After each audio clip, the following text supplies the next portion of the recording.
உங்க குறிக்கோள்ல இருந்து நீங்க விலைக்கு போகும் போதெல்லாம் இந்த கதையை ஞாபகம் வச்சுக்கோங்க. ஒரு ஊர்ல ஒரு வாலிபன் இருந்தான். அவனுக்கு ஒரு ஆசை, எப்படியாவது ஒரு புதையல கண்டுபிடிச்சு பெரிய பணக்காரன் ஆகிடணும் அப்படின்னு. அவனும் ஒவ்வொரு இடமா தேடினான். எங்கேயாவது புதையலோட வரைபடம் கிடைச்சிடாதான்னு தேடிக்கிட்டே இருந்தான். தேடின அவனுக்கு ஒரு வரைபடமும் கிடைச்சது. அவன் தேடின அந்த புதையல் ஒரு மலையோட உச்சியில இருந்தது. இவனும் என்ன பண்ணான், அந்த மலையோட உச்சியை நோக்கி புறப்பட்டு போனான். ஏறான் ஏறிக்கிட்டே இருக்கான். சோர்வா இருக்கு, கஷ்டமா இருக்கு, ஆனாலும் ஏறான். புதையல் கிடைக்குங்கிற நம்பிக்கையோட ஏறான். அப்படி அவன் ஏறிக்கிட்டே இருக்கும்போது திடீர்னு அவன் கண்ணுக்கு என்ன படுது, ஒரு அதிசய பாறை படுது. அந்த பாறையில பாருங்க, குட்டி குட்டியா விதவிதமா ரகரகமா ஜொலிக்கிற கற்கள் ஒட்டப்பட்டிருக்கு. அதை பார்த்த உடனே இந்த வாலிபனோட மனசு மாறுது. நேரா பாறைக்கு போறான். புதையல் எல்லாம் ஒரு பக்கம் இருக்கட்டும், நம்ம மேல போறோம், அது கிடைக்குமோ கிடைக்காதோ யாருக்கு தெரியும், அதனால முதல்ல இந்த கற்களை எடுப்போம் அப்படின்னு சொல்லிட்டு நேரா அந்த பாறைக்கு போறான். பாறையில் பொருத்தப்பட்டு இருக்கக்கூடிய அந்த ஜொலிக்கிற கற்களை தட்டி தட்டி ஒவ்வொன்னா எடுத்து ஒரு மூட்டைக்குள்ள போட்டுக்கிறான். மறுபடி பயணம் தொடருது. மறுபடியும் ஒரு பாறை, மறுபடியும் ஜொலிக்கிற கற்கள்,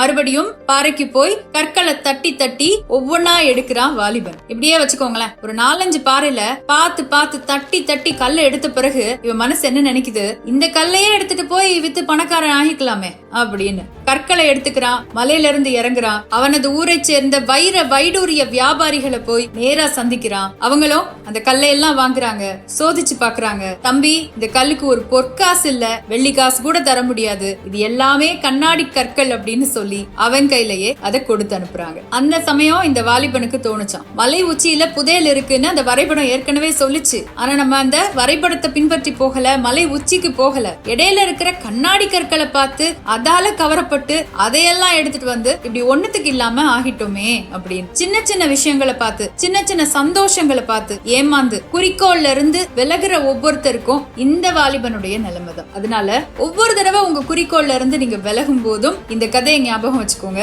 உங்க குறிக்கோள் புதையல்ல இருக்கணுமே ஒழிய ஜொலிக்குதுங்கிற ஒரே காரணத்துக்காக கண்ட கற்கள் மேல இருக்கக்கூடாது.